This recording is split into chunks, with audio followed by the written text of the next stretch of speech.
বিশ্বজুড়ে পাক বিরোধী প্রচার কর্মসূচি যে পরিকল্পনা কেন্দ্রের, সেখানে তালিকায় নাম থাকলেও যোগ দিচ্ছেন না তৃণমূল সাংসদ ইউসুফ পাঠান। বিদেশ নীতি কেন্দ্রের বিষয়, দায়িত্ব কেন্দ্রকেই নিতে হবে। তৃণমূল সূত্রে এমনটাই দাবি করা হচ্ছে। অপারেশন সিঁদুরের সহযোগী দেশগুলিকে নিজের অবস্থান জানাতে উদ্যোগ নিয়েছে ভারত।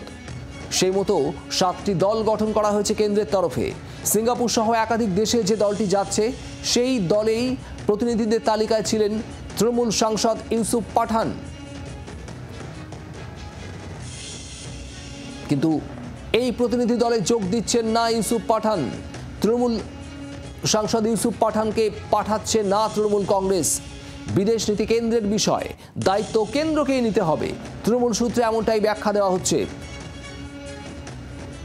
সিঙ্গাপুরগামী দলেই নাম ছিল ইউসুফ পাঠানের। তৃণমূল সাংসদ ইউসুফ পাঠান ছিলেন প্রতিনিধি দলের একজন সদস্য তৃণমূল কংগ্রেসের তরফে, কিন্তু ইউসুফ পাঠান যাচ্ছেন না। দলের তরফে স্পষ্ট বলা হচ্ছে যে যোগ দিচ্ছেন না তৃণমূল সাংসদ ইউসুফ পাঠান।